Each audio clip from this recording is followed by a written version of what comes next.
আবার চলে আসলাম, আজকে ফিরে আসলাম নতুন একটা ক্লাসে। আজকে আমাদের 4 নম্বর ক্লাস। আজকের ক্লাসে এর আগের ক্লাসে আমি নোটপ্যাড শেখাইছিলাম এবং নোটপ্যাডের সমস্ত কিছু বলেছিলাম, যা যা নোটপ্যাড আমাদের দরকার, যা যা নোটপ্যাড আমাদের শিখতে হবে। তো আজকে আর নোটপ্যাড করবো না, আজকে আমরা চলে যাবো ওয়ার্ডপ্যাডে।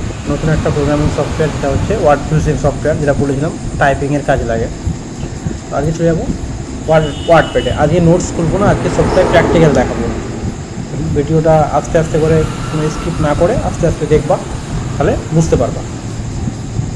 সবার প্রথমে আগে ওয়ার্ডপ্যাডটা আমি ওপেন করবো। ওয়ার্ডপ্যাডটা ওপেন করার জন্য কী করবো, স্টার্টে যাব। স্টার্টে গিয়ে এখানে লিখবো WORDPAD,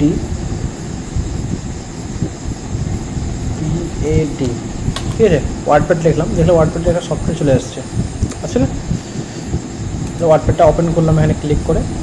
এটা আমার ওয়ার্ডপ্যাডের স্ক্রিন, ঠিক আছে। তাহলে এটা আমার হচ্ছে ওয়ার্ডপ্যাডের স্ক্রিন খুলে গেল। এখানে 3টা বাটন আছে, আগেই বলেছি এবার কোনটার কী কাজ। এবং ওয়ার্ডপ্যাডটা আমরা খুললাম, ওপেন করলাম। আমি অন স্ক্রিন কিবোর্ড নিয়ে নিচ্ছি সামনে, তো এই স্ক্রিন কিবোর্ডটাও দেখতে পাবো তোমরা। আচ্ছা, কিবোর্ডে কোনটা কি প্রেস করছি সেটার জন্য দেখা যাবে, তাই না। সবার প্রথমে আমি এখানে একটা কিছু লিখছি ওয়ার্ড, আমি ক্যাপস লকে লিখে দিচ্ছি।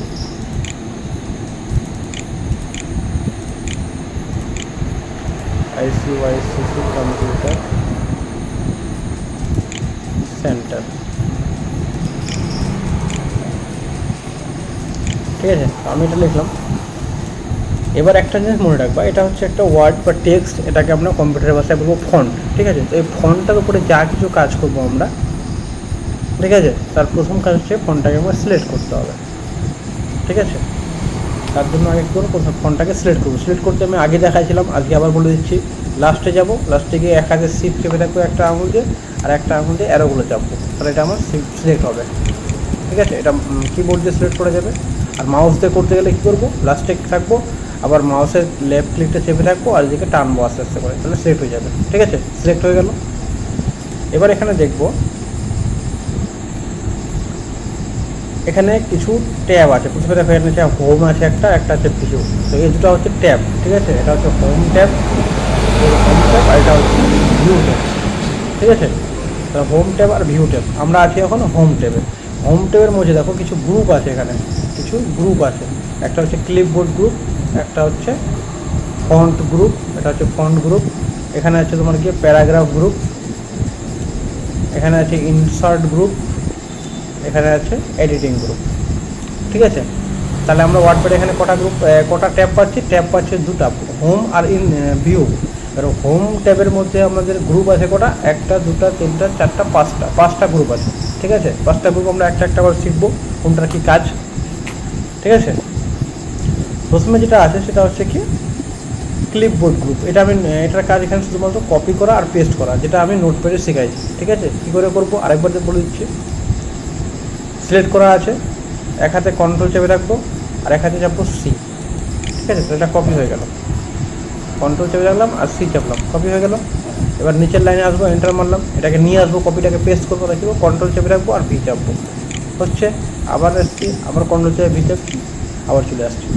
এটা কপি পেস্ট এর কাজ হচ্ছে, এটা আমি করলাম হচ্ছে কিবোর্ড দিয়ে, ঠিক আছে। এবার সেম জিনিসটা আমি করতে পারবো কি দিয়ে, এই যে এখানে অপশানটা দেখতে পাচ্ছ কপি এর কাট, এই জিনিসটা একবার ছেড়ে দিচ্ছি, দেখে নাও। আগে সিলেক্ট করলাম আর বলছি না সিলেক্ট করতে, সিলেক্ট করা হয়ে গেল। এবার এখানে একটা অপশান আছে কপি, এখানে ক্লিক করব, কপি হয়ে গেল। এবার আমি এন্টার মারে নিচে আসবো, এখানে গিয়ে দেখবো পেস্ট, এবার পেস্ট ক্লিক করে চলে আসবে, ঠিক আছে। তাহলে আমি কিবোর্ড দিয়ে কন্ট্রোল চাপে সি করতে পারি কপি, আর কন্ট্রোল চাপে ভি পেস্ট। এখানে আমি সিলেক্ট করে নিয়ে এখানে কপি অপশানে ক্লিক করতে হবে, আর এখানে পেস্ট করলে সে পেস্ট হয়ে যাবে, ঠিক আছে। এটুকু বোঝা গেল। তাহলে এটুকু ক্লিপবোর্ড গ্রুপে আর কিছু না, এটুকুই আছে, খালি কপি কাট আর পেস্ট, ঠিক আছে। তারপরে চলে আসলাম আমরা ফন্ট গ্রুপে। এখানে শেখার বিষয় আছে, দেখো ফন্ট গ্রুপটাতে, এখানে এই ফন্ট গ্রুপটাতে কিছু অপশান আছে, যে অপশানগুলো আমাদের একটু মন দিয়ে শিখতে হবে, ঠিক আছে। তাড়াহুড়া না করে আস্তে আস্তে করে শেখো। প্রথম যে আগে অপশানগুলো বলেছি, প্রথম যে অপশানটা আছে এটা ফন্ট ডিজাইন বা ফন্ট স্টাইল, ঠিক আছে। এখান থেকে আমি ফন্ট বলতে হবে লেখাটা, আর এখান থেকে আমি লেখাটার স্টাইলটাকে পাল্টাতে পারবো, ঠিক আছে। এটা হচ্ছে ফন্ট সাইজ, এখানে স্টাইল পাল্টেবে, এখানে হচ্ছে সাইজ পাল্টেবে। কী করে হচ্ছে চলো দেখে নিই। সর্বপ্রথমে একটা ফন্ট আমি লিখে নিয়েছি, আমি একটা লেখা লিখেছি, এটাকে আগে সিলেক্ট করবো। যা কিছু করবো আগে সিলেক্ট করতে হবে, শিফট চাপে অ্যারো চাপতে পারি বা মাউস দিয়ে ক্লিক করে টানতে পারি, ঠিক আছে। সিলেক্ট হয়ে গেল, তারপরে আমি স্টাইলটা পাল্টাবো। কী করবো, এখানে যাবো, এখানে বিভিন্ন স্টাইল আছে, ঠিক আছে, বিভিন্ন স্টাইল আছে, যে কোনো একটা স্টাইল আমি ক্লিক করলাম, তোমার লেখাটা স্টাইলটা পাল্টে যাবে, ঠিক আছে। আবার একটা অন্য করলাম, দেখো পাল্টেছে, স্টাইলটা পাল্টাতে শিখে গেলাম।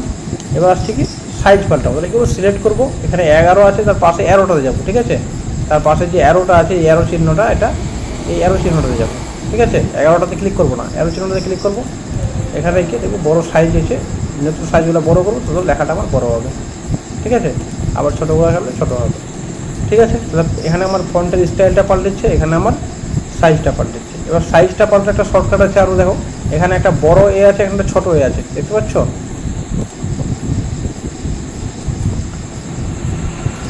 এখানে আমার একটা বড় এ আছে, আর এখানে আমার একটা ছোটো এ আছে, ঠিক আছে। দুটো এ আছে, এই দুটো এ হচ্ছে সাইজের বড় করা, সাইজ ছোটো করা। কী করে সিলেক্ট করা আছে আমার, করার পরে যদি আমি বড়োটা চাপি তাহলে সাইজটা বড়ো হবে, ছোটোটা চাপলে সাইজটা ছোটো হবে, ঠিক আছে। সাইজটা বড়ো হচ্ছে, সাইজটা ছোটো হচ্ছে, বোঝা গেল।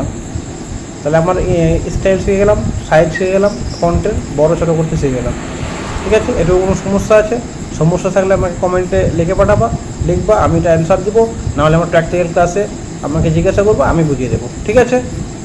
চলো তারপরে অপশানে কী আছে, এখানে বি আই আর ইউ, এই তিনটার কাজ হচ্ছে বোল্ড, ইটালিক আর আন্ডারলাইন। কী কাজ করে দেখো, যখন আমি বোল্ড করবো লেখাটা মোটা হচ্ছে, আমি একটু আরও বড়ো করে নিচ্ছি, দেখো যখন আমি বি চাপছি লেখাটা মোটা হচ্ছে তো।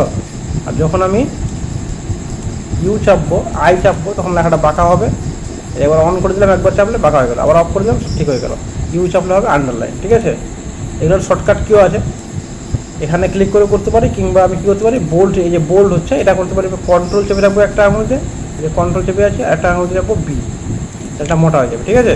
সেম একই জিনিস, এটাকে অন করতে গেলে কন্ট্রোল প্লাস হচ্ছে আই হচ্ছে, আর এটা ইউ আন্ডারলাইনটা করতে গেলে কন্ট্রোল প্লাস ইউ, বুঝে গেল। তাহলে এগুলো আমি এখান থেকেও করতে পারি, প্লাস কিবোর্ড দিয়ে শর্টকাট দিয়েও করতে পারি, ঠিক আছে। এবার আমরা চলে আসলাম পরের পয়েন্টে। পরে এখানে একটা পয়েন্ট ইম্পর্টেন্ট আছে, দেখো একটা x2 উপরে আছে, একটা x2 নিচে আছে। এই দুটার নাম হচ্ছে, এটা হচ্ছে গিয়ে তোমার সাবস্ক্রিপ্ট, ঠিক আছে। নিচে আছে এটা হচ্ছে সাবস্ক্রিপ্ট, আর এটা হচ্ছে সুপারস্ক্রিপ্ট, ঠিক আছে। কী কাজ করে, ধরুন আমি লেখা তো লিখছি, এবার আমি চাই যে কোনো আমি একটা ফর্মুলা লিখবো, সেক্ষেত্রে আমি কী করবো, সেক্ষেত্রে আমি ফর্মুলা লিখতে চাই, তো সেক্ষেত্রে আমাকে লিখতে হবে, ধরুন আমি একটা ফর্মুলা লিখবো a প্লাস বি তার হোল স্কয়ার, তাহলে কী করবো, লিখতাম a প্লাস বি তার হোল স্কয়ার জায়গায় আমি 2 দিচ্ছি, ঠিক আছে। তারপরে দেখছি কী করে ওটা স্কোয়ার বানাচ্ছি, তো দেখাচ্ছি। এ স্কোয়ার প্লাস হচ্ছে 2ab প্লাস হচ্ছে বি স্কোয়ার, ঠিক আছে। তাহলে হলো, এবার দেখো যে আমি এবার এটাকে কী করে স্কোয়ার বানাচ্ছি। সর্বপ্রথম আমাকে এটাকে স্কোয়ার বানাতে হবে, সিলেক্ট করবো। কী করে সিলেক্ট করবো, শিফট চাপে অ্যারো চাপবো, শিফট চাপে অ্যারো চাপবো, একবার দুটো সিলেক্ট হয়ে গেল, এটাকে ওপরে এক্সট্রা ক্লিক করবো, ঠিক আছে, এটা স্কোয়ার হয়ে গেল। আবার এখানে আমার এটা স্কোয়ার করতে হবে, তাহলে শিফট চাপবো, অ্যারো চাপবো, দিয়ে এটাকে ওপরের এক্সট্রাতে ক্লিক করবো, সিলেক্ট হয়ে গেল। আবার এটা আবার উপরে উঠাতে পারে, কী করবো, শিফট চাপবো, অ্যারো চাপবো, একবার সিলেক্ট হয়ে গেল, ওপরে উঠাবো, ঠিক আছে। এটা আমার অ্যাকচুয়াল হলো ফর্মুলা, বোঝা গেল। এবার যেহেতু আমার এটা অন আছে, লাস্টে আমার কাজ হয়ে গেল, এটা আমার অন আছে, তাই কি এটাকে অফ করে দেবো, অফ হয়ে গেল। এবার আমি পরের লাইনে চলে আসছি, পরের লাইনে চলে আসলাম। এবার আমি চাইছি যে এটা তো আমরা স্কোয়ার লিখলাম, এবার আমি লিখবো যে পাওয়ার নিচে থাকে, যেমন দলের সংকেত কি H2O, H2O প্লাস হচ্ছে আমি লিখছি O2, কিন্তু এই টুগুলো আর স্কোয়ার হবে না, এই টুগুলো কী হবে, নিচে হবে। তাহলে কী করবো, আবার 2টাকে সিলেক্ট করবো, শুধু 2টাকে সিলেক্ট করবো, শিফট চেপে একবার অ্যারো চাপবো, সিলেক্ট হয়ে গেল। এবার নিচেরটাতে ক্লিক করবো, এটাতে, ঠিক আছে। এবার এটাতে ক্লিক করবো, নিচের 2টাতে দেখবো নিচে চলে যাচ্ছে। আবার এখানে এটা ক্লিক করে সিলেক্ট করবো, করার পরে আবার এখানে নিচেরটাতে ক্লিক করবো, দেখবো নিচে চলে যাচ্ছে, বোঝা গেল। তাহলে ওপরেরটা হচ্ছে স্কোয়ার বা হোল স্কোয়ার বানানোর জন্য, ওপরের পাওয়ার দেওয়ার জন্য, আর নিচেরটা হচ্ছে নিচের পাওয়ার দেওয়ার জন্য, ঠিক আছে। এগুলো আমরা ম্যাথের ক্ষেত্রে, সায়েন্সের ক্ষেত্রে ফর্মুলা লেখার জন্য আমাদের এই দুটো অপশন খুবই কাজে লাগবে। বোঝা গেল জিনিসটা? চলো আগে বাড়ি তাহলে। আমি আবার একটা ওয়ার্ড লিখে নিচ্ছি, সেন্টেন্স। এখানে তারপরে দুটো অপশন আছে, দেখো একটা হচ্ছে কি এ আছে আর একটা আছে পেন্সিল। তো এ যেটা আছে সেটা হচ্ছে ফন্ট কালার। ফন্ট বলতে কোনটা? ফন্ট বলতে হচ্ছে আমাকে এই যে লেখাটা আছে এটা হচ্ছে ফন্ট, ঠিক আছে? তো এটা হচ্ছে ফন্ট কালার, মানে এই কালারটা পাল্টেবে। তাহলে এটা কালো আছে, আমি দেখো আমি এটা লাল করে দিচ্ছি। দেখো আগে সিলেক্ট করতে হবে, সিলেক্ট করার পরে কী করবো, এই যে এটা আছে ডাইরেক্ট ক্লিক করবো না, এর কী করবো এরোটাতে ক্লিক করবো, যে একটা চিহ্ন আছে ছোটো অ্যারো চিহ্ন, তীর চিহ্ন, ওখানে ক্লিক করবো। দেখো গোলা কালার খুলে গেল, ঠিক আছে? আমি এখান থেকে লাল করে দিচ্ছি, কালারটা লাল হয়ে গেল, ঠিক আছে? এবার কী হলো, এটা লেখাটার কালারটা পাল্টিল, বোঝা গেল? এবার আমি আর তারপরে আবার সিলেক্ট করছি, এবার আমি এই কালারটা পাল্টাচ্ছি। এটা কী হচ্ছে দেখো, এখানে সিলেক্ট করছি, আমি এখানে হলুদ করছি। দেখো কালারটা কিন্তু প্রথমে লাল ছিল, এখন লালই আছে, কিন্তু নিচের কালারটা হলুদ হয়ে গেল। কেন? কারণ আমি এই যে পেন্সিল কালারটা পাল্টালাম। এটা হচ্ছে ব্যাকগ্রাউন্ড কালার, ঠিক আছে? এটা হচ্ছে ফন্ট কালার আর এটা হচ্ছে ব্যাকগ্রাউন্ড কালার বা হাইলাইট কালার। মানে এটা হচ্ছে নিচের কালারটা পাল্টেবে আর এটা হচ্ছে লেখাটার কালার পাল্টেবে। বুঝা গেল? তাহলে ওয়ার্ডপ্যাডে আমরা আজকে এই ক্লিপবোর্ড গ্রুপ তো আগে থেকে শিখেছিলাম আমরা, আজকে আমরা গোটাই ফন্ট গ্রুপটা শিখে নিলাম, ঠিক আছে? এই যে ফন্ট গ্রুপের সমস্ত অপশনগুলো বুঝে গেলাম। এরপর যদি কোনো সমস্যা থাকে আমাকে অবশ্যই আমাদের প্র্যাকটিক্যাল ক্লাসে আমাকে জিজ্ঞাসা করবো, আমি ভালো করে আরও বুঝিয়ে দেবো, ঠিক আছে? আশা করি বুঝতে পারছো। তাহলে আজকের মতো ফন্ট গ্রুপটা থেকে আমরা ক্লাসটাকে সমাপ্ত করছি। এরপর দিন আবার প্যারাগ্রাফ গ্রুপটা দেখবো, প্যারাগ্রাফ গ্রুপে কী আছে, তারপরে এক এক করে গ্রুপগুলো শেষ করে দেবো, ঠিক আছে? অল্প অল্প করে শিখি, অল্প অল্প করে আমরা এটাকে ভালো করে বুঝি, এমনভাবে শিখতে হবে যেন সহজে না ভুলতে পারি, ঠিক আছে? তাহলে ফন্ট গ্রুপের প্রত্যেকটা অপশন বোঝা গেল, আশা করি বুঝতে পেরেছো। সমস্যা হলে আমাকে জানাবা, ঠিক আছে? আজকের মতো তাহলে এই পর্যন্তই, দেখা হবে পরে।